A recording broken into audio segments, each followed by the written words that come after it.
Hello, everybody. Welcome to Phonogenics 101. My name is Jeremy Gloff. I am your host tonight. If you like this podcast, please hit the subscribe button. If you'd like to support this podcast, please consider, even for a couple dollars a month, subscribing to my Patreon. Thank you, Anne, for being one of my Patreon subscribers.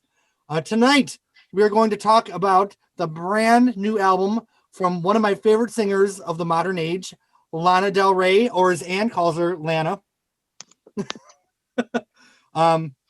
Jeffrey has the shirt. The album is called Chemtrails Over the Country Club, and there's been a little bit of debate if this is her sixth, seventh, or eighth album. It depends if you count Paradise as its own album and the Lizzie Grant album. I'm just gonna go ahead and say it's her seventh album. So there's like 8,000 editions of this album. I have the box set, the Target CD, I have the Walmart picture disc, and then I have the Target vinyl. So I'm just waiting on, I want the Urban Outfitters green vinyl, but they're delayed. So I've been a fan of Lana since video games, the first time I saw it. And she continues to surprise me with each album. We did a podcast on Norman fucking Rockwell, and some of us felt like she reached a new level of artistry. Some others felt like she never had any level of artistry. That we won't name, that are named Anne. Yeah. But that's the beautiful thing about discussing music, is there's no right or wrong. It just felt like the term artist was being thrown about as if it had no value anymore. That's all. So this album was supposed to come out in September last year, correct? And Something like that. It was delayed. September 5th. Okay.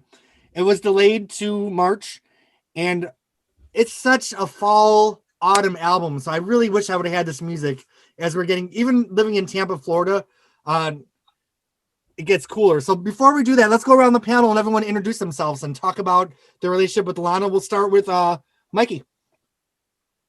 Hey there. So I actually discovered Lana through a friend, and it was actually right after her awful SNL performance. So I completely was just like, oh, she sucks. And then I listened to Born to Die because my friend TJ was just like, I promise you will like her. And then the moment I heard Off to the Races, I was immediately hooked. And now, I mean, I have a tattoo from her. I have a bunch of like custom merch, and pretty much she is the only artist displayed in my apartment at this point. So yeah, I would say I'm pretty much a super fan. I actually just got her Chemtrails album from her store signed. It came yesterday. Oh. Yeah, I know there's a lot of debate where if her signatures are authentic or not. Me and Jeffrey both had the same issue with the Lust for Life kind of thing where it looked kind of off. But the one that I had yesterday, Jeffrey met her in person, lucky. He said it actually looks like her signature. So I'm hoping it's authentic. And I also have a signed lithograph coming from, I think, a Dutch store, because she didn't offer a signed lithograph in the US because she hates us. Can we see your tattoo? Oh, yeah. It's I've got a war in my mind from Bride in her actual font from, oh, she doesn't use it anymore, but. It was her classic font. Oh, shit. I don't even remember the name of it. But I did get it the day after I saw her live for the first time in Philadelphia in like 2013. Do you remember when Mariah switched her font? That was just awful. Okay, let's move on. Ann Fearman, what do you want to say about your relationship with Lana Del Rey? You know, I have so many new things to say after listening to Mikey. First of all, I didn't realize she had a font like Disney or something. That's interesting. I would have never. She's an artist. Right. That's right. Sorry. I don't have much of a relationship with her. I would imagine I probably wouldn't really like her in real life. But her music has been growing on me. That's not necessarily a bad thing. So, all right. I guess we'll get into that when we talk about the album. Jeffrey Dicker. Hi. My relationship with Lana started when my friend's band remixed Blue Jeans, and they announced a show that I only wanted to go to because he remixed her, and I couldn't get on the list, and I was fucking furious. And so I was like, who is this bitch? I need to like figure out who she is. And so that show ended up getting canceled. So it was really great because I didn't have access. And then she announced a show at this place called Bowery Ballroom, which is where like Adele, Amy Winehouse, everybody major starts. And we saw Grace Jones there, didn't we? no, that was not Hammerstein. Yeah, the Hammerstein. Okay. Anyway, she also played Roseland, so I was getting them confused. But anyway, so she announced a show before her album came out at Bowery Ballroom, and I was able to go, and it was like, I think I knew Blue Jeans only, and I was like, okay, I'm all in. And yeah, she was like really cool, and then she had that disastrous appearance on Saturday Night Live. If you're ever bored, look up According to G and Born to Die. I posted a video from that first show. It's like that Saturday Night Live performance where she was trying all this shit with her voice and it like doesn't sound good, and like she really like came into herself like as she went on. But I've been obsessed ever since, and I fucking love her, and I like literally wrote an entire book listening to her music only. And in fact, I made these paintings over the weekend and listening to her music. And so since it's a trio, that's Lana, that's Del, and that's Ray. All right. Andy. My name is Andy. I live in LA. As far as Lana Del Rey goes, of course, everything in my life is going to tie into The Cure, and I'll let you know how Lana does that. I was driving from LA to New Mexico. My best friend is in a tribute band for The Cure that's based out of LA, and they were playing at a racetrack in New Mexico, like Sunland Park. Not that I'm doing a plug or anything, but obviously it's a long ass drive. I decided, I was with my girlfriend at the time doing this trip, and I said, hey, how about we alternate full albums? That way we don't have to change the radio as often. So I would play one, she would play one, we'd go back and forth, right? I like that. And she played Born to Die for me. And it was funny because she's like, okay, off to the races. I thought she was referencing the fact that we were going to a racetrack to see a tribute band, but apparently that's the name of the song. I'm actually in the same room as her right now, so I don't feel as qualified as I should be to be on this panel, but I am very happy to be a part of it. Anything I say will be scrutinized after, I'm sure. And everybody keeps talking about this SNL performance. The oldest memory I have of Lana Del Rey was an SNL performance where she was wearing a red dress. Is that the one you guys are talking about? Or what? Yeah, she was only on there once, right? She was only on once, and then she pretty much didn't do any TV after that because she was like, I don't know what she was doing, but she like just, maybe she was on drugs, who knows? She was like not comfortable at all during this performance. And her album hadn't come out yet, and everyone's like, you know, when you're on Saturday Night Live and you have that great spotlight, you should really kick ass. And like her performance just wasn't what it should have been. And so like, everybody dogged her. And then she spent like the first few years of her career trying to like dig her way out of everybody being like, who is this bitch? Oh, wow. And then okay, so she notoriously like says bad things in the press and like, that's what I was gonna say. And now she digs herself out of the shit she says. That's so stupid that, you know, she might as well go back to being a wooden statue. That would be more entertaining. Yeah, well, that's my history with her. Just wanted to share that. And so, yeah, thank you for having me be a part of this. And thank you, Jeffrey, for introducing me to Jeremy and whatnot. Cool. All right. So Hey, thank you, Jeffrey. the yeah. connector. And apparently Lana announced her next album coming out later this year. So I think this is a new tradition. I'd like to have us discuss the albums, which means it's actually come out like mid next year. So I feel like, so apparently she deleted that post, and I feel like it's not, none of that's true. So I'm hoping I'm wrong because I want a fucking new record already. yeah. She Back in the she deleted the post on her story, but it's still on her Instagram announcing it. Okay. But we all know with her, she says one date, and then, like I told you the other day, Lana releases albums in what I call drug dealer time, where it's, you know, this is coming out this day, and then, you know, 2-3 years later, That's a bad drug dealer, though. Right, All right? That's right. not like, let's make that clear. Your drug dealer doesn't have to be shitty like that. Okay. Here's the thing.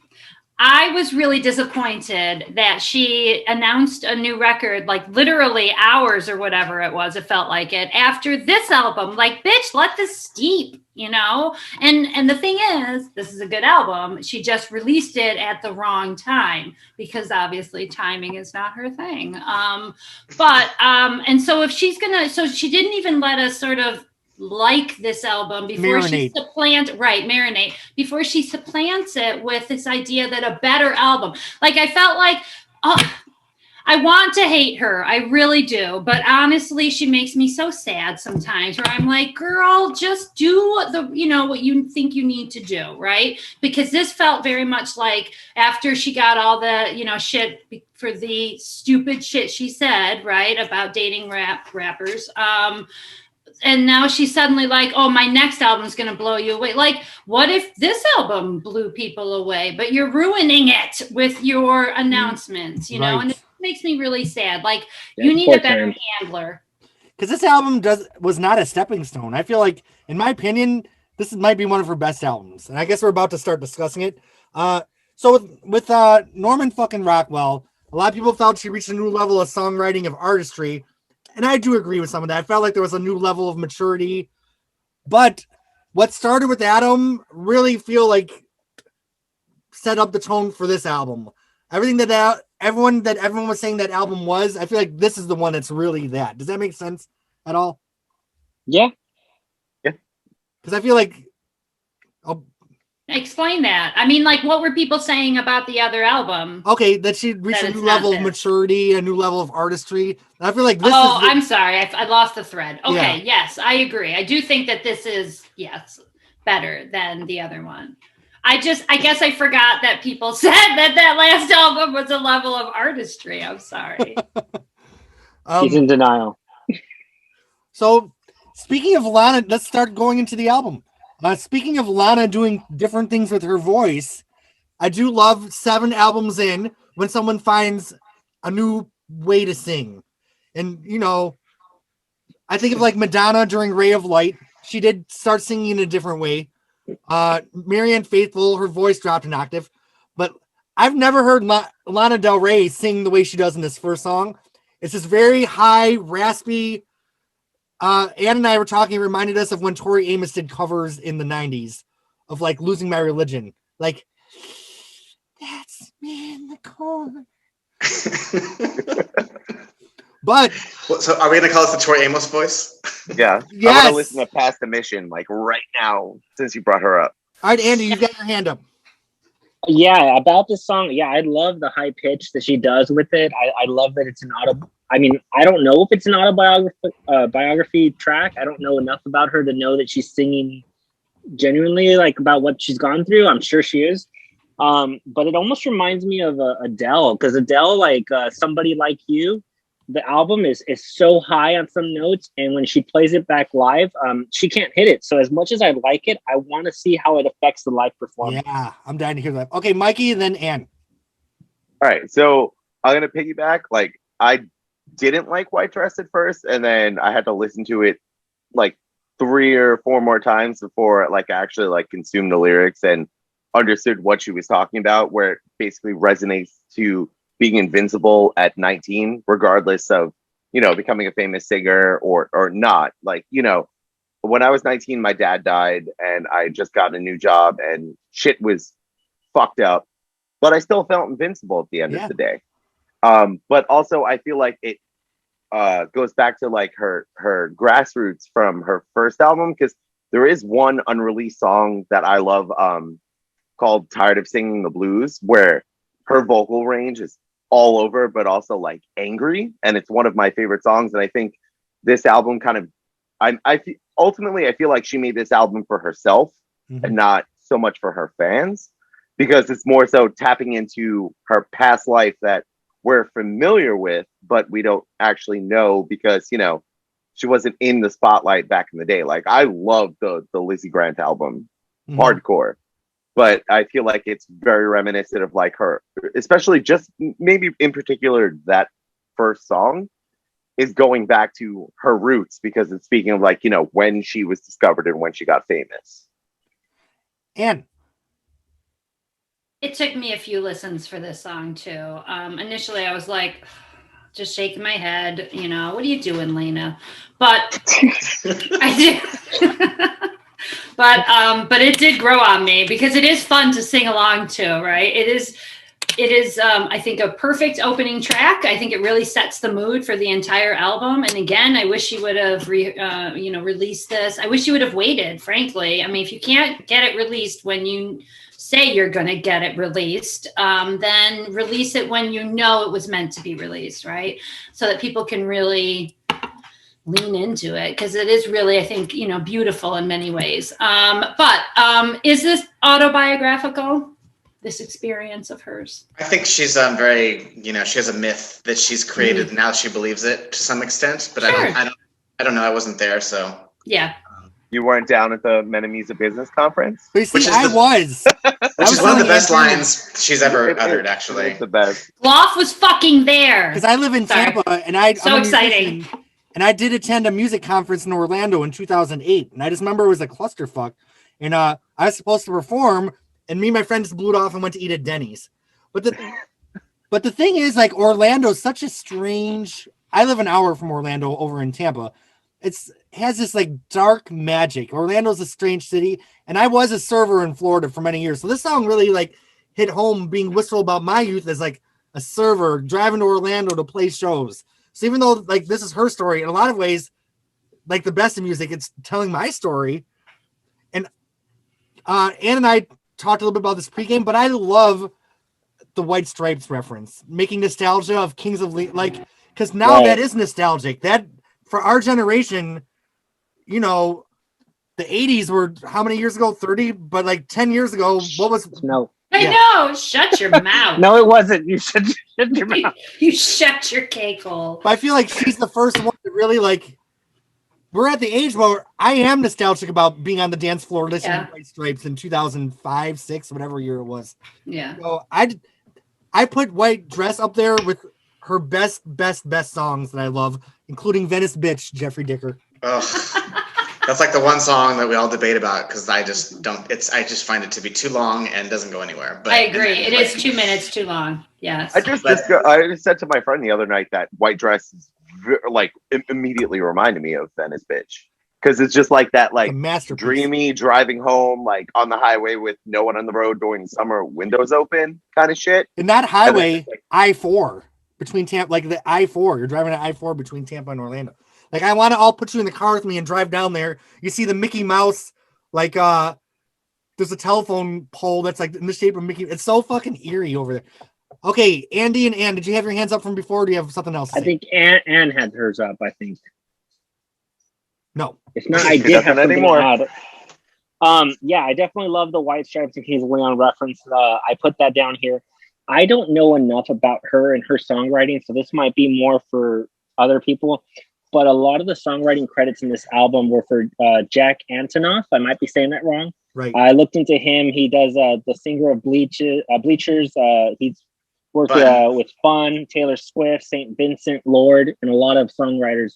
So is that typical of hers? Has she worked with him before, or what do you guys feel about that? Yeah, she worked on She the worked last with him album. on the last album, and he, in my opinion, just makes her very mellow. Like, her music's already pretty mellow, and then now it's like almost like taking the pulse and beat out of it and making it just like acoustic. It's earthy. You know, This Yeah. almost felt like loungy, like I'm gonna go to like a speakeasy and she's gonna be like on a piano just singing. Yes.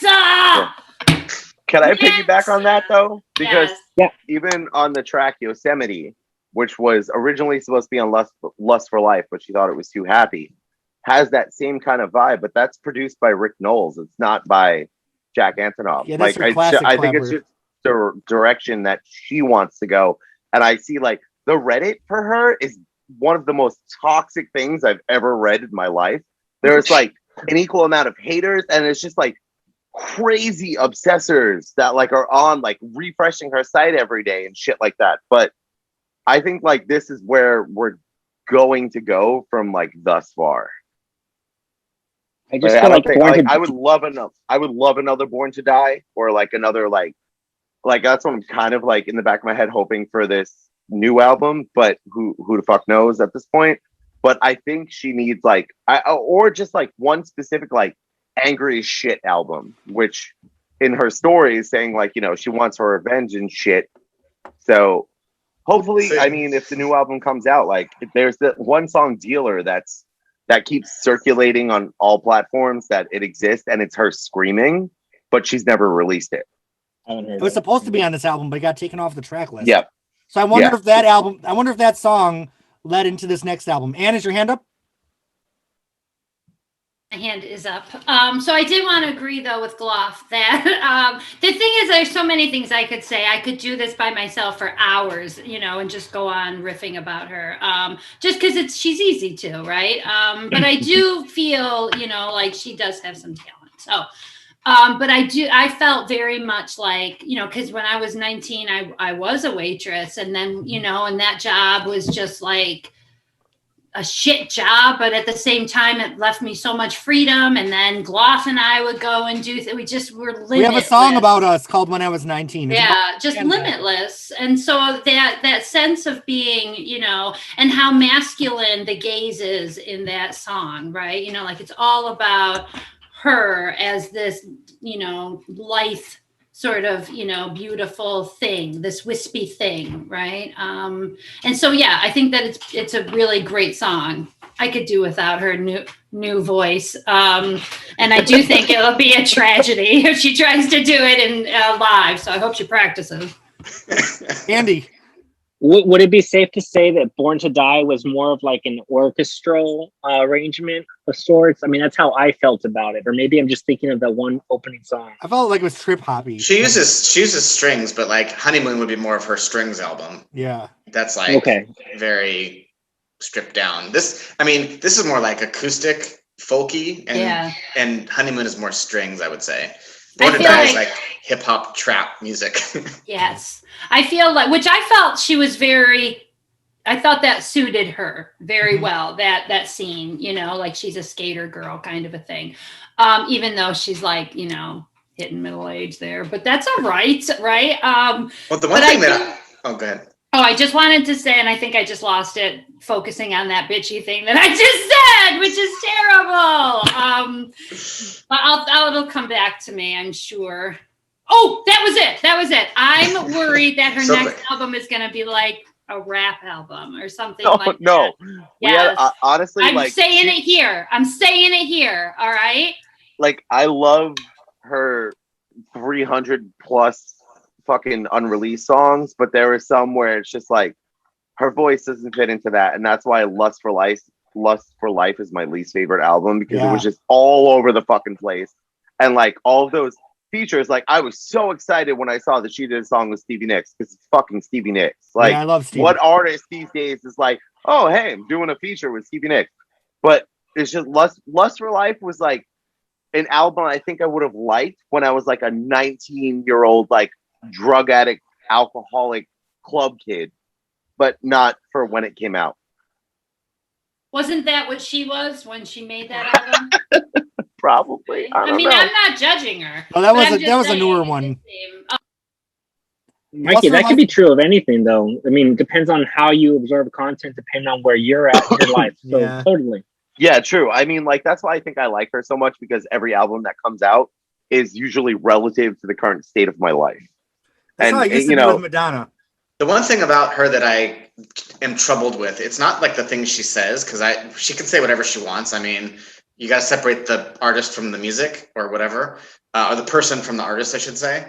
What is weird to me is that her music is so like vulnerable / badass, and then her personality when like on her Instagram is like, here's me in my polo outfit with my girlfriends, and it's like, that doesn't make any sense. She should be wearing like all black with long nails and like looking like she's gonna fucking kill you if you look at her wrong. See, I like that. She's kind of basic. Why she's a total basic bitch. This Chemtrails at the country club. This is her fucking life. All right, this is that bitch's life. She's wearing white all day, you know, and paying people to fucking clean up her shit.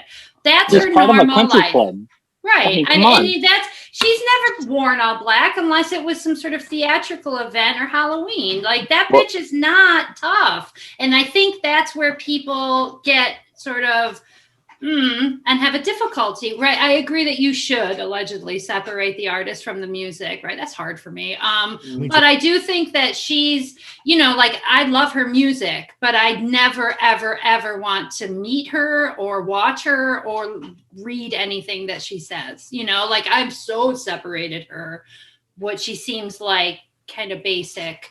And that's fine. Like she should be hanging out with, Taylor Swift and Lorde and shit, I don't think that's She was in that one like music their mom.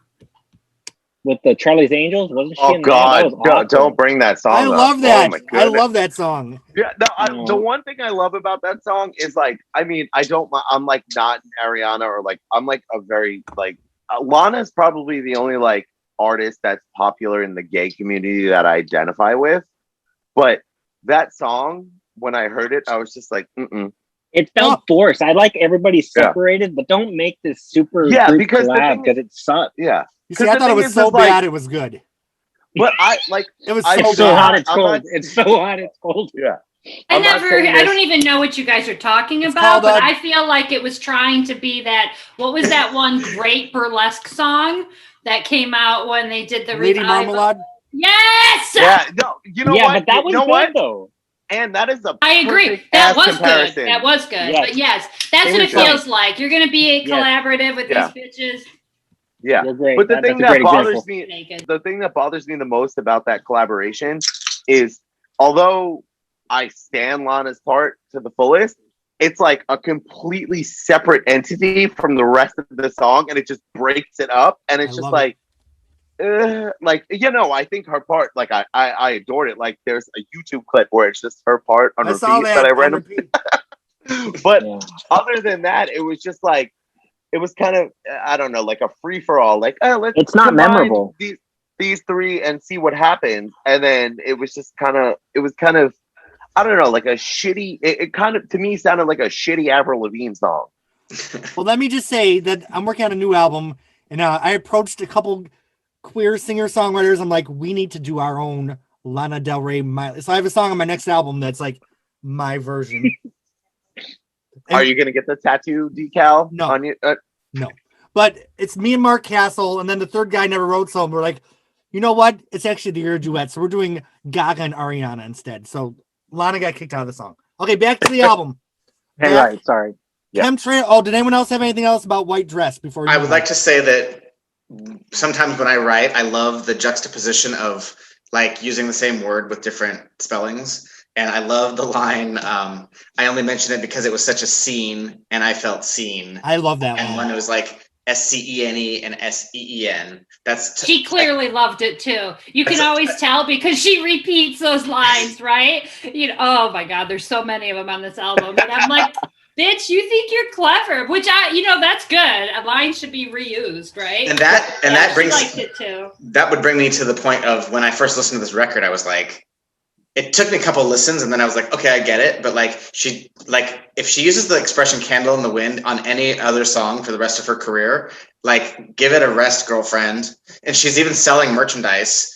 A candle in the wind. I'm like, oh my God. $45 votive candle. That's a little steep. Can we all agree that Candle in the Wind was a fucking horrible song anyway? If you ask me. It's a great song. Oh, but it's goodbye, overused. Norma Jean. It's not the Gwyneth Paltrow candle, so don't worry, guys. And then there was the Princess Diana remix, which was even more fucking off. Goodbye. This is Elton John. I don't even know. I mean, he's a horrifying queen, all right? He's such a bitch. He's such a bitch. I've never met such a bitch. And I even feel bad for Madonna. And you know how I feel about Madonna, it's hard for me to even think of her as a human. And yet he is cruel and just terrible. So anything he puts out, I'm like, that's not for me. Nope. Okay. Song number 2, the title track. Number 2. We've gone really far. I'll shut up for a little bit. Now both the songs that were released as singles before the album, I don't like Lana's songs until I hear them in the context of the album. Like both this and the other, Let Me Love You Like a Woman. I listen to them, I'm like, but when I hear them in the context of the album, like, I love them. And It's the placement. yeah, and going on what Ann said, I know Lana thinks she's clever. I think the writing is so good on this album that she actually, like, she is clever. And placing this, like, there's some shit here that, like, this is, like, good shit. And I feel like this is one of my favorite songs. I was telling Ann, there's a line about meeting for coffee at the elementary school. And I remember in elementary school, we'd have these parent-teacher nights where you'd go to school at night with your parents, and everyone would dress up, and you got to see your teachers and classmates under fluorescent light for the first time, instead of in, like, nobody looks good in day. I hate being seen in sunlight. Better than black lights, right? Yeah, so it's so nice to, like, I look good in black lights. even, oh my God. And remember the black light in my bedroom? We don't even want to talk about when we were 19. Okay. So this song continues like that kind of autumn. It's very, I was telling Ann, the last album, Norman fucking Rockwell, to me felt like the end of August. And this album feels like the end of September going into the beginning of October. Yeah, like that real changing of the seasons. Maybe it was a label decision. I mean, we should look into that more. Who gives a shit, Andy? The decision was made, right? She's like, no. No, I mean, again, if we're going to go back to her persona, like she's, done all these things and she controls her work and she's changing the world, right? Remember that tweet that she put out, right? So I just think it's important, that changed my world. Right. But you remember, right, that she was out there fucking changing the world, all right, while everyone else was complaining that every bitch on that album cover looked like her. I actually thought maybe it was a trick. I thought it was all most of them were her, right? And then there were a couple where I'm like, oh, I hope you didn't darken yourself to do this. I think it's a terrible album cover, by the way. I thought I kind of love it. I kind of like it. About? I think the it looks Target one perfect. is okay. It grew on me. Hold up the Target one because I'm not familiar with that one. I think The Jeremy Target one is so photoshopped. Yeah, She doesn't it's look gross. like that. She No, looks and like that Janet feels. from I the feel like Muppets. I feel like a pedophile looking at that photo. I'm serious. The bitch is like in her 30s here, right? I just want to point that she looks like she just is going out for a slumber party, and she might get shredded by a neighborhood peeper. I felt Which like the might be you. album cover. When I first saw the album cover, I thought she was pulling a Tori Amos American Doll posse. How it was all a bunch of Tories. And I still don't know which one's Lana, to be honest with you. Like, I'm pretty sure it's the one in the middle, the one with the best hair. Yeah, but still, I mean, it was so weird. I think it actually fits really well because again, this is her. This is what I would expect her to be hanging out with. Everyone looks the same, I think that was choreographed. I imagine that was choreographed, right? They didn't all arrive there that day looking like that. Well, the one thing everyone complained about is that her sister Chuck. It might not be her phone or not, but there's literally an iPhone on the floor. Yeah, that they didn't crop out. That was pissed this off supposed apparently to? The whole world. Was I this like the supposed cover to be personally. like a throwback cover? I would assume so, going on her aesthetic, but I mean, they left it in. Like, I personally like the cover. It grew on me as I got as I got to listen to the album more, because I'm going to piggyback on what I said earlier. I feel like she made this album for herself, not for the fans. So she wanted to do whatever the fuck she wanted. She wanted her friends to be involved in the album, and that was that. Cool. But like, and again, she dropped apart the album when she chose to drop it, and then she was like, "Shit." I mean, the thing is that you have to push back, especially after you've made this many albums that I guess some people are aware of. You know what I heard though is, and this is true, that the vinyl pressing plants were behind. So that is true that during COVID, everything got delayed because the pressing plants were fucked up. Yeah, but what about her Americana album that was coming out at Christmas time? Yeah, that. Yeah, she has a poetry book that was coming out like next week, and then it was like a year and a half later, and then even this one was going to be called White Hot. It was the day that Norman fucking Rockwell came out, or right that week. She announced White Hot Forever, her next album, which must be this because of all the White Hot Forever references in that next song that we'll talk about. Oh my God, I can't wait to talk about that. All right, Andy, your hands up.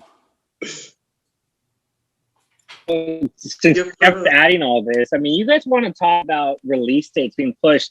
I'm like the fan that always says they're going to do something that doesn't. I take everything with a grain of salt. In 2014, Jeffrey sent me a press release, which I had already seen, about The Cure announcing like a new show and a new album. I've been waiting 13 years for a new album. All right, so you guys got to calm the fuck down. But these are old men. Come on now. And they're icons. They don't need to do a damn thing. I agree, Anne, but don't say you're going to. Just don't say it. Shut up. I think that's cute. I think it's cute, you know?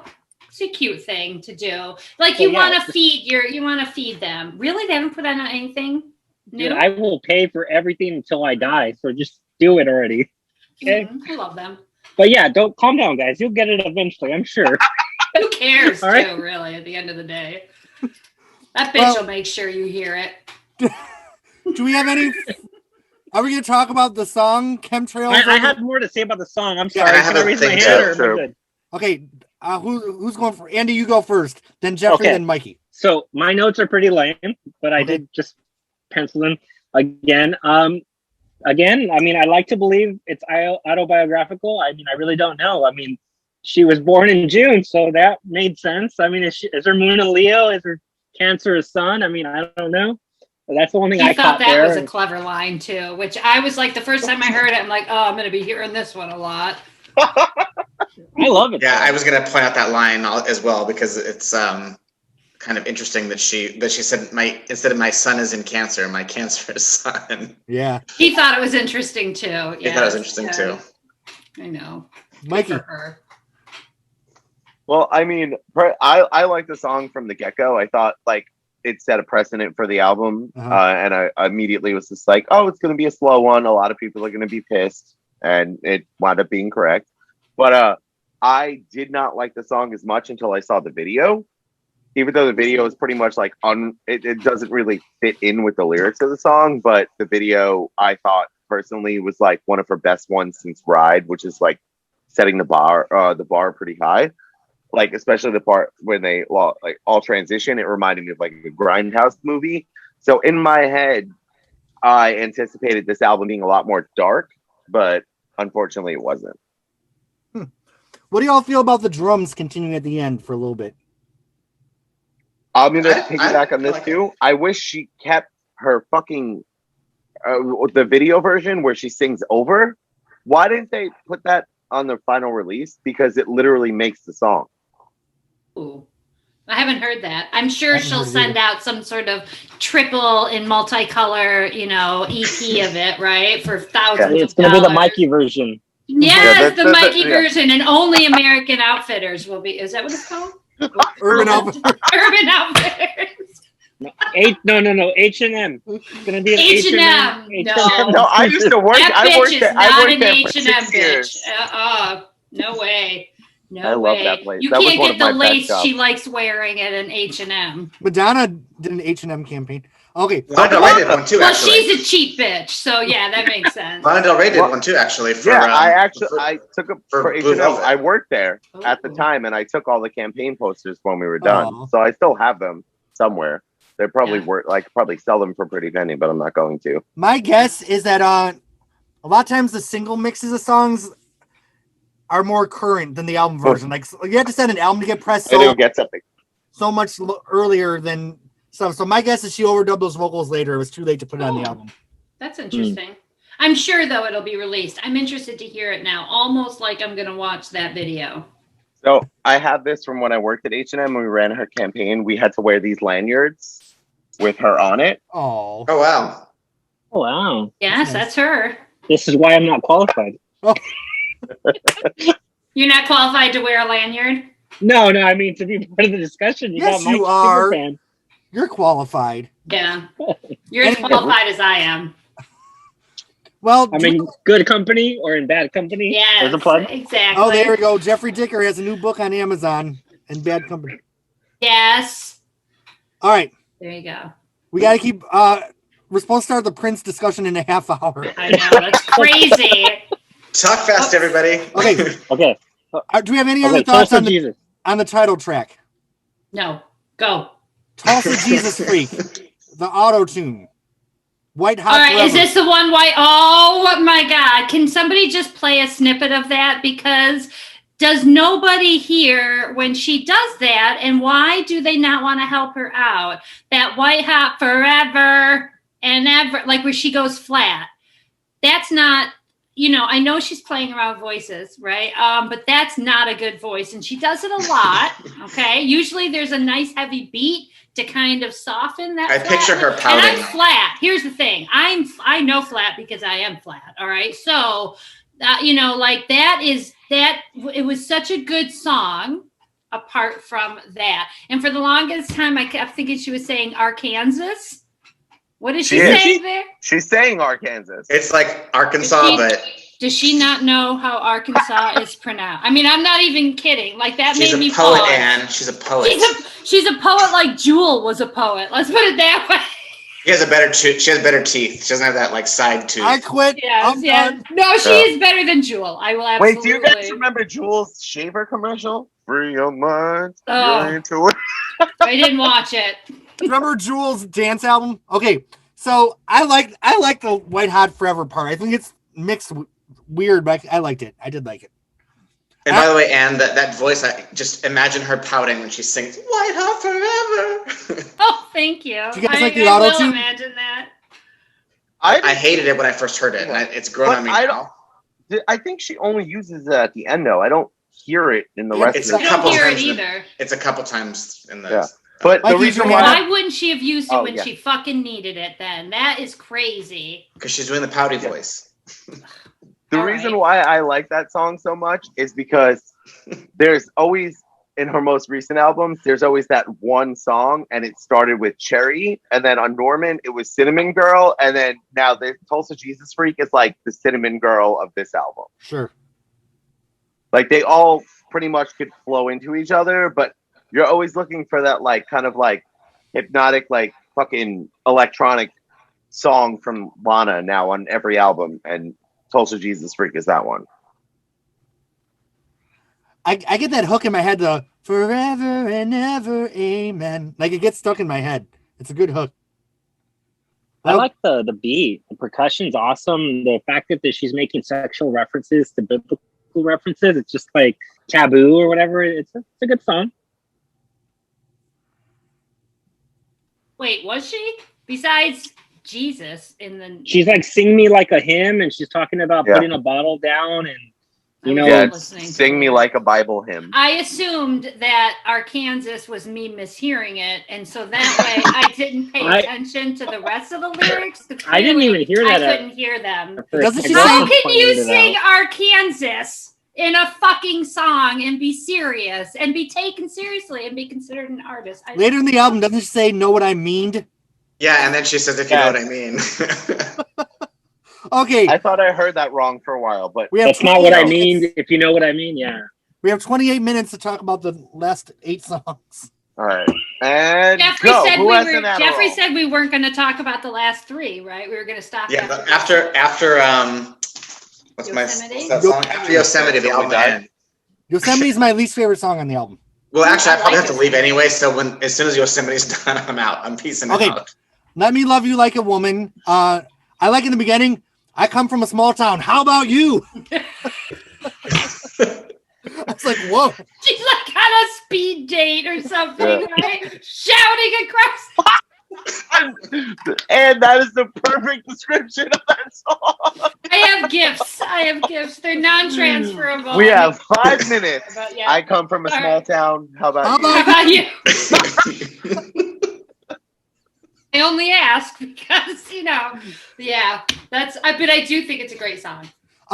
Now the first time I heard this song, I'm like, oh, the role of the woman being like that's so outdated. But then I'm on the next phase where like women are motherly and that's okay.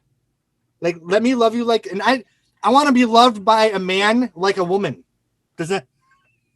Yeah. She doesn't be motherly though. That's part of the like when she adds to these personas, they ring false to me, and I know that that's kind of what she does. She claims things about herself, right, in her songs, which is not to say that other people don't do that, I guess, but the way she does it often feels like she's trying to convince herself and it falls a little flat. I just don't see her as motherly, like let me love you like a mother feels false and gross. Well, the thing is that she has a shitty relationship with her mother, so that might be why it reflects. Hmm. I didn't Yeah, love she's this a song. cold bitch. I feel like she's a cold country club bitch, you know, blue blood all the way, right? Like she will cut a child if they get in front of her, spill sugar on her linoleum or whatever. Let me love you like a woman with this knife. One thing I do love about her music is the geography, because her first couple albums were very New York. Then she was like in LA, and I like how this album, the Norman fucking Rockwell, was very LA, and then this one she's kind of moving into the heartland a little bit in Orlando. And as a human being myself, I love those fringy off the beat cities more than the major ones. Like, you know, give me a Boise fucking, show me where the underground shit is in Boise, Idaho. So I feel like I can dig into this album and love, you know, I'm gonna go to Arkansas myself. I agree. I mean, she seems so desperate and sad in here, you know, and it is, I think that this is where her gift is in this album, is that it does feel very raw and sorrowful. I believe that she feels this way, you know, that need to run away. I don't think she does well with fame. I think that is difficult for her. I can't imagine. I mean, it's an absurd thing to be famous in this country. You know, and like Mikey was saying about the Reddit and stuff and people hating her. You know, I mean, I just hate her because it's easy to hate people. It's just easy, you know, because they're so fucky, right? We know that. And she's easy to make fun of. But, you know, I mean, as a human, I'm sure, you know, she doesn't deserve it, right? But I think she really struggles with that wanting to be this tough girl, you know, and then the reality of that, right? Getting fucked sensitive. Over. Is this the song where she says, you know, she's got the men fighting, almost burning down her house, but it's better than being alone? Is that no, that's later on. Oh, sorry. Mikey, was your hand up? Yeah, I hit it by mistake. I'm sorry, Jeremy. Well, do we have any other thoughts on Let Me Love You Like a Woman? Do we know who she's talking about, or is it just supposed to be cryptic like that, or is it never really anyone? Most songs are cryptic. And again, I think some of her mythology is not necessarily true. So I think like she may or may not be lying, and not lying, but like these songs may or may not be like about her per se. Storytelling. I mean, that's what music is. And I like how she seems to reuse the name John, because it's such a throwaway, you know, and it really changes the dynamic, right? You know, if he's just her John, there's that generic sense, but also an understanding that this is not love. So I like that. I think that is clever. But the other names she chose, you know, were, I like a lot of things, damn it. But the other names that she chose in the other song or whatever, I was like, those are country club names, you know, those are definitely country. Oh, George. Yeah, the third, right. She's imagining the country club jacket. Yeah. That jacket's so cute, but I don't want to spend $200 on a jacket. I don't want you to spend $200. No. Yeah. That's crazy. Well, no, it isn't. I mean, I would spend $200 on a cool pair of shoes. So yeah, no, but Jeremy, I also spent like $300 of shit on pre-orders. So I mean, it could have very easily went to the jacket. The only thing that showed up so far is the CD, but I got the collector's edition, the box set, the Spotify vinyl. The box set was cheaper on Amazon. Huh? So the box set was like $10 cheaper on Amazon. It was like $40. 45. Oh shit. Yeah. All right. Well, I'm coming. It was worth it. It was worth it, wasn't it, Mikey? Right. Love what you love. It hasn't showed up yet. Oh, well, it will be worth it. Yes. It will be worth it. So when we do Rock Candy Suite, you can show all your stuff that just showed up from this album. Yeah. Because it probably will show up around the same time. The 4-foot unnecessary signed Rock Candy that's probably going to be offered. Oh my God. I remember the Lust for Life box set was like 8 months late. Yeah, no, I remember that too, because I have the box sets from all of them. That one I forgot about it was coming, and then it was like almost a year later, and I was like, "What is this?" And I was like, "Oh shit!" I was so mad. I ordered it and canceled it. Okay, we're on song number 5, and we have 21 minutes. Okay, we'll do it. Wild at Heart, Lightning Round. I can't remember this one. I like the lyrics. First song that had guitar. I feel like this is the first song that I actually could hear it. Like I could hear like the strumming and the changing between frets. Or did they have guitar at all? It had a country vibe to it. Yeah. Right? Like a Southwestern.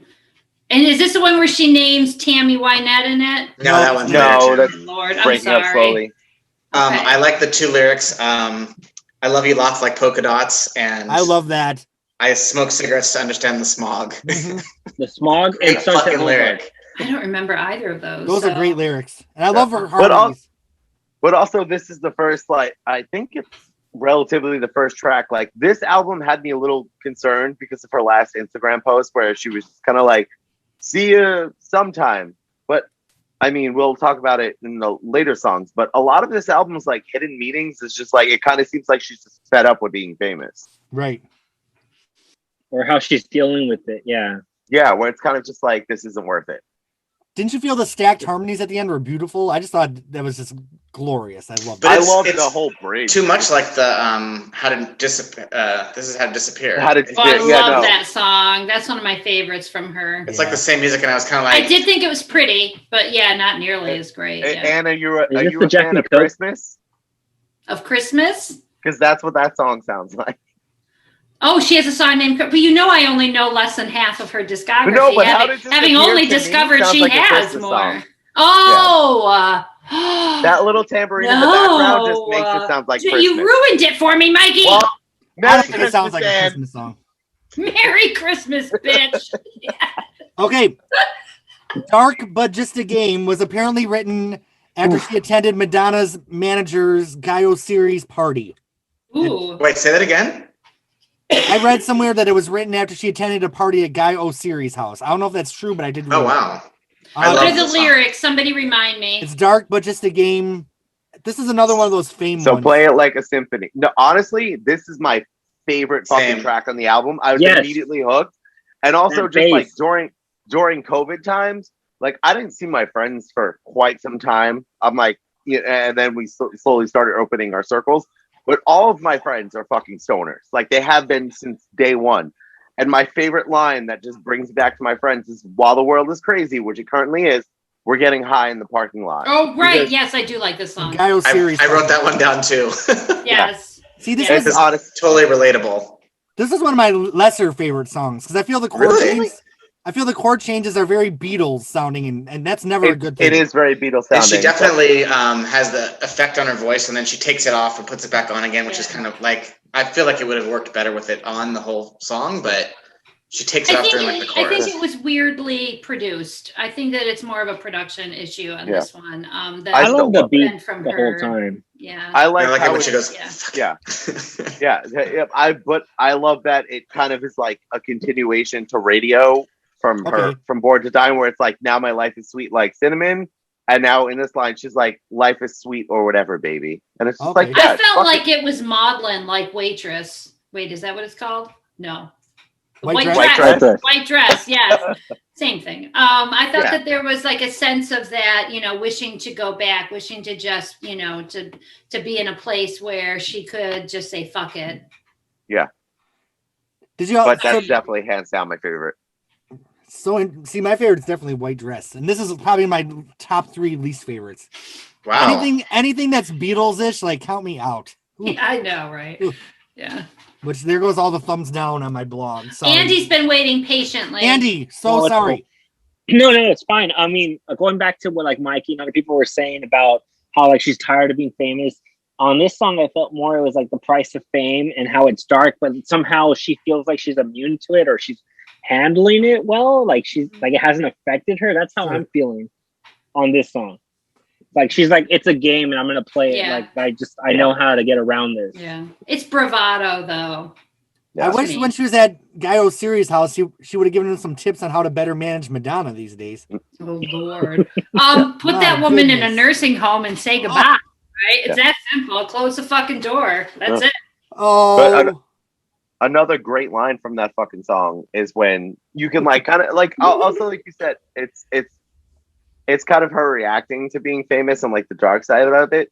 But like the line before "but fuck it" is when she says, I was a pretty little thing and God, I love to sing, but nothing came from that other than pain. And then she says, but fuck it.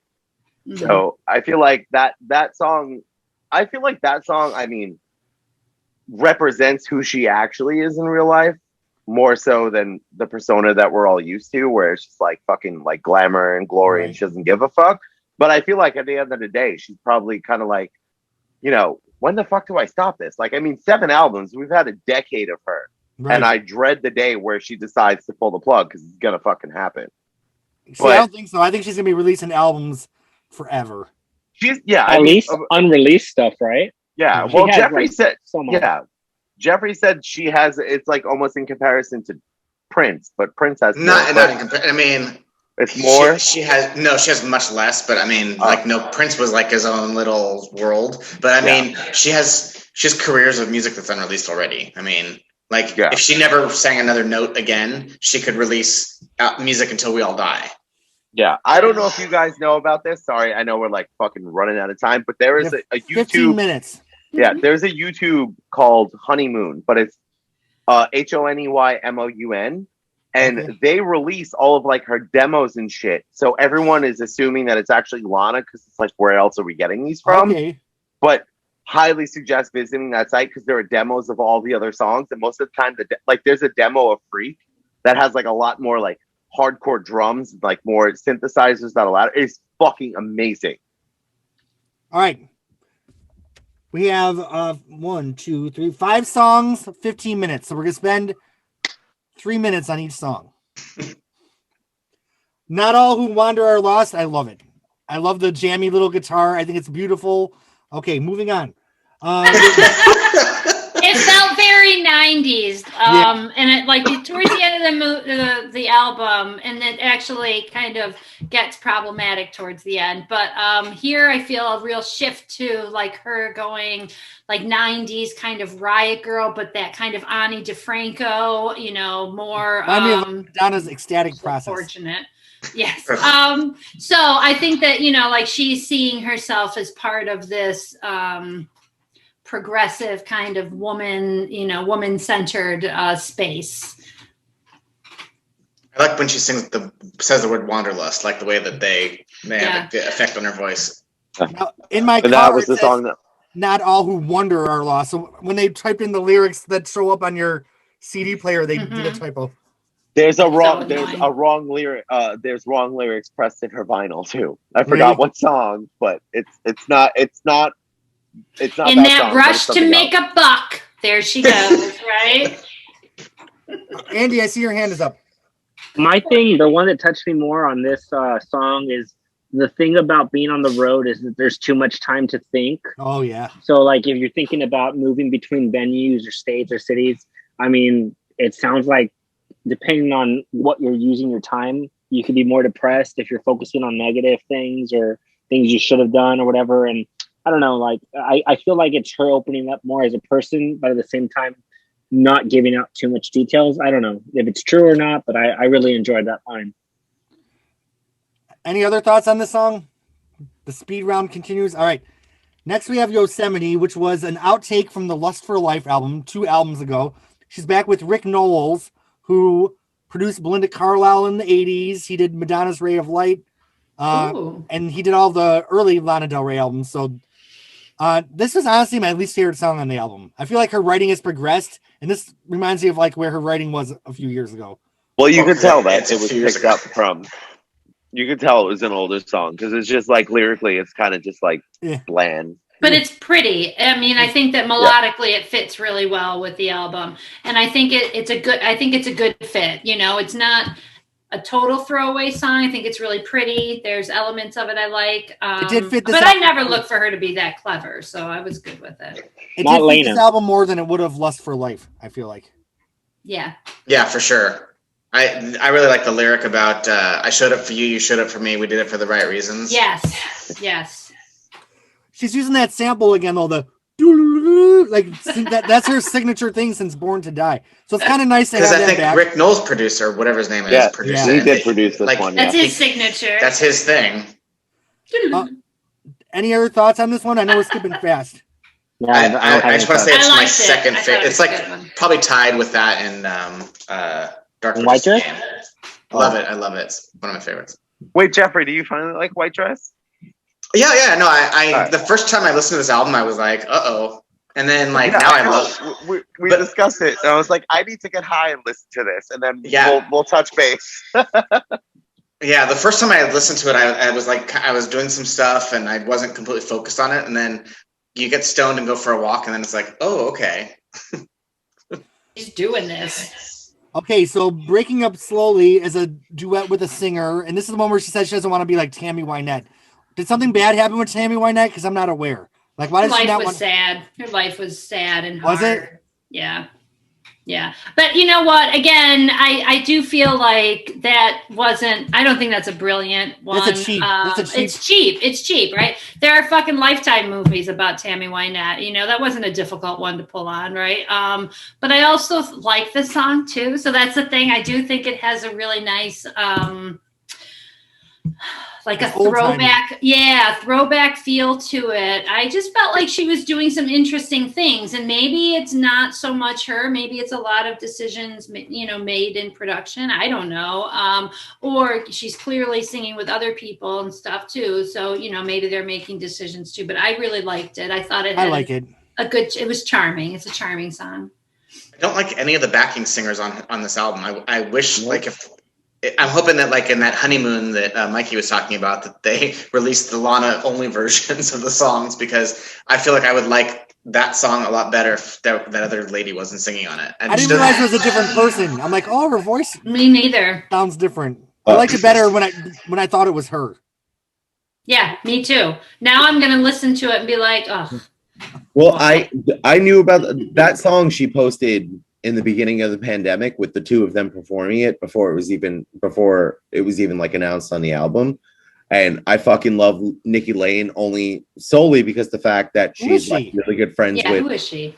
She's kind of like a country indie artist, but yeah. One of her best friends is Jenny Lewis, and I fucking love Jenny Lewis until I died. Yeah. So once I saw that connection, I was extremely ready for that fucking song, and you could see it kind of like falls in like a Jenny Lewis kind of vibe. Who's Jenny? And I think she could pursue more country songs. Doesn't Jenny Lewis sing with a really high pitched voice, or am I thinking of Amanda Palmer? Who's asking? Jenny, her vocal range is it varies, but it mostly is higher in the realm. But like I love her. No, it's a woman. Oh. Yeah, she was in Rilo Kiley. Yeah. Rilo Kiley. And she was a child actress too. A child service stuff, right? Yeah, and she's also in a side band called Nice as Fuck, and they're amazing. Wait, she was on Life with Lucy, wasn't she? She was in comes out of the 90s, Roseanne, she was in the Golden Girls and shit. But also, she was the one that stole Rose's teddy bear. Yeah, but she's also she's Hannah Neffler. That's Jenny Lewis in that episode.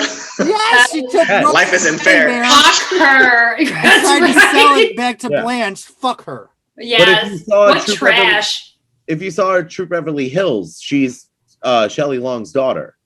No, who sees these things? You've never seen True Beverly Hills? Of course I have. Of course I have. But it's been like a long time. We have 3 songs. Let's power through this. Sorry. Fuck her for trying to take Rose Nyland's Fuck her. teddy bear. Fuck that bitch. Fuck that bitch. Rose Nyland. Like I know. The nicest woman in Sweden. St. Olaf. There's people trying to get in this meeting, but I'm gonna keep everyone out until we finish this album. All right. Well, we only have 2 songs. There you go. Dance Till We Die. She name drops Joan Baez. She name drops Stevie Nicks. She talks about how she's covering Stevie or how she's covering Joni. This is probably my least favorite song on the album. I thought the end part where the music changes was very Tori Amos, Under the Pink. Yeah, it does nothing for me. I didn't like the song. What is this song that we're talking about? I'm Dance sorry. Till We Die. Second to last. Yeah. I feel like the album goes like up, and I just don't care anymore. I don't remember. After this Yosemite, song. it's over for me, unfortunately. That's why you're going to leave, right? You're like, I'm out.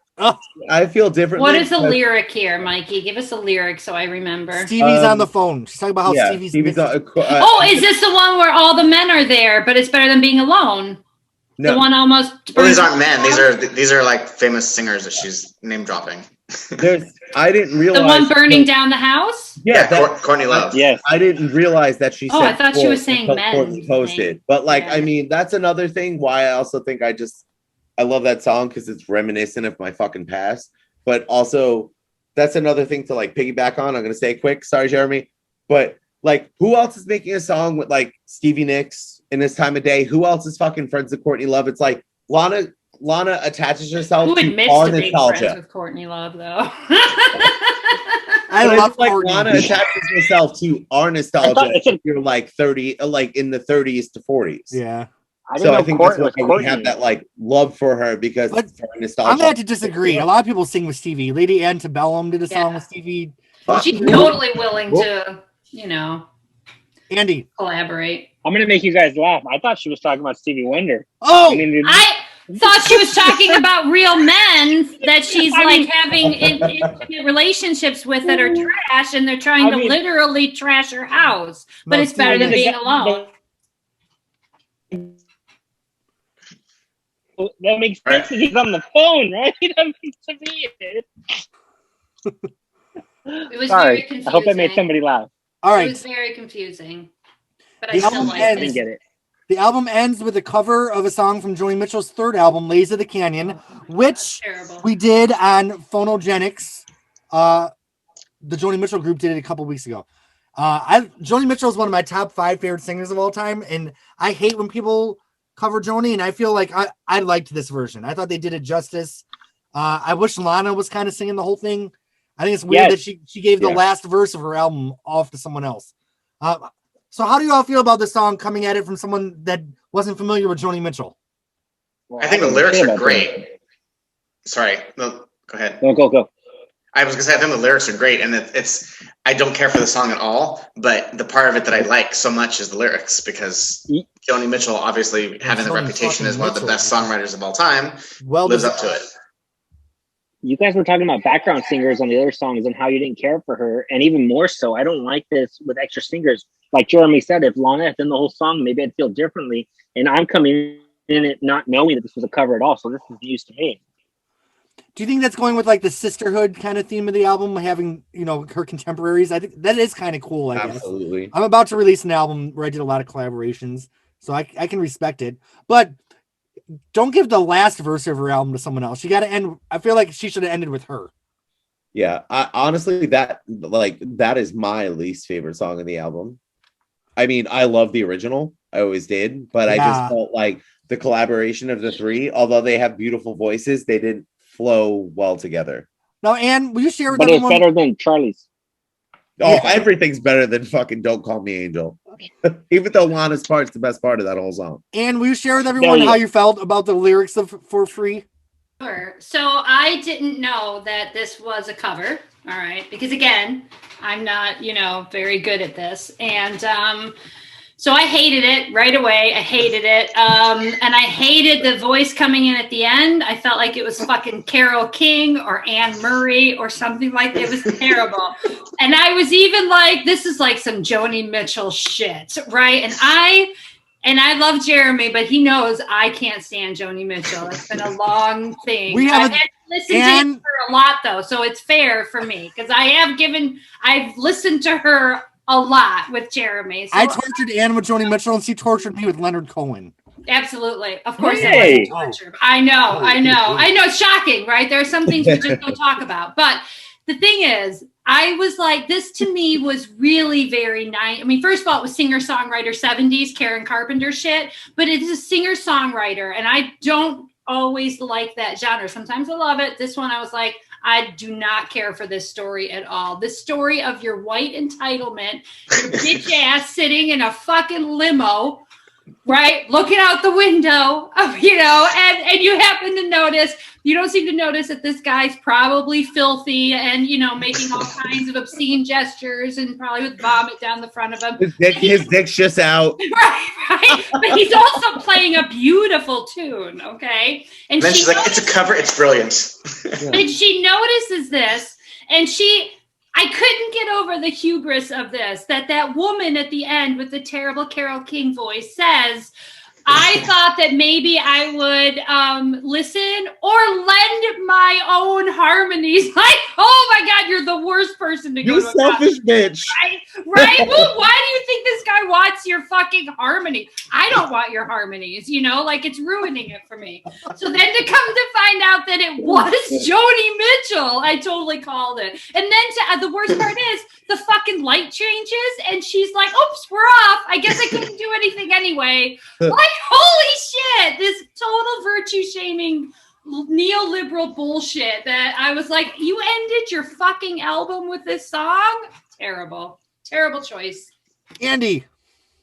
I mean, Anna, I love everything you said. Out of everything, I agree with you the most with this song. Does anybody else get the vibe when this song ends? Like, you almost don't feel like the album's over. Like, it doesn't really close it out too well. Yeah. And I think it's because it goes back to what Jeremy said, is that she ended with somebody else's voice. Yeah. And it felt so random, and it didn't connect. It didn't feel like it connected. I don't like the idea that, like, in the song Yosemite, she uses the phrase "for free," and then the last song is called "For Free," Yeah. which obviously she was referencing the song, which we know now. But like, it just doesn't work for me at all. I think there was a terrible choice for a song to put on there, and I don't like her version of it. It's like a huge mistake. Yeah, I do like it. I liked her version. I thought it made sense on the album. So I guess I'm in a different camp than you guys. I just wish she sang the whole thing. I feel like some people feel cheated because the album was short as is. And then to end the album with a cover, I feel like kind of ruffled a lot of people's feathers, especially. She's done that before. She's done that with. I know, but her fan base doesn't fucking know who Joni Mitchell is. Like, we have 2 minutes because we have a waiting room full of people, but I let Joshua in because we're all going to go around the circle and rank the album on a scale of 1 to 10. Joshua, you came in just for the last 2 minutes. I give it an 8 on a scale of 1 to 10. Okay, Giving Andy, it a 7. Jeffrey, 7. Jinx. 7 for Andy. Yeah. Okay, Mikey. 8. Ann Fearman. I feel like I'm gonna give it Number, bitch. a 6. A 6. Sorry, a 6. Joshua Bean. Just mute himself. Oh, Bean, yeah. you're muted. I am muted. I give it an 8. I'm not surprised. Give us, I know you're not. Give us a 1 minute recap. Give us a 1 minute. Me? Yeah. Okay. A lot of it was a continuation of Norman fucking Rockwell, which I liked. There were I think half the tracks were just, I think, a continuation of, which my favorite album, so it was more inclined to like it. It was shorter than her last album, which is also a plus. I just like her voice. I think I realized more that I'm more of a Norman Rockwell fan than a Lana Del Rey fan. Okay. That's the album that grew me in, so that's kind of where I'm at. Let me ask a couple things. Do you like her voice on White Dress? Do you like the new singing voice? It took me a while. I was a little Tori Amos-ish. Oh, that's what we said. Yes. So it took me a while, but I like your post, the lyrical I like the lyrics. And how do you feel about her Joni Mitchell cover at the end? I dig it. Admit it, you don't like it. Admit say you don't like it's it. okay to admit it. We've all agreed that it's not Yeah. bad. Nope. It's All okay. right. It's okay. What's your favorite track? God. Come on, Bean. Let's put 5 seconds on the clock. Top two songs. If you can't just do one. The 2 singles. I mean, I think those are the most that sound like the last album. Yeah. So you like the beat more. You like when she's got that kind of trip hop beat. No, I think I like wave. hate about it. Just the kind of it's very slow. I get Anne probably said it was very dull, very No, I liked it, Bean. You did? I liked it. And liked the album. Nice. I do like it. I mean, I like maudlin shit. So this was a maudlin album. I dug it for the most part. Oh, nice. I missed out on so much. Damn. He did. She brought levity. Well, she has Lana has another album coming out later this year, so we will do this again. I'm going to wrap this up. I'm going to pause it, then let in all the Prince people. Thank you all for discussing Lana Del Rey. Make sure to post this on your social media. Will somebody throw this into the Reddit so we can get torn apart? Oh, I'll do it. I want to yes, Mikey. Phonogenics messenger group, and then I can be like, here, see, and then let's get downvoted as much as we possibly Thumbs can. down like a motherfucker. Right. It's dark, but just a game. Okay. Subscribe to the YouTube channel. Subscribe to my Patreon, even for $1 a month. Everything feels better when you're making a little money doing it. If Lana can sing for free, Jeremy doesn't want to do anything for free either. So all right. I'll see you all next time. Goodbye.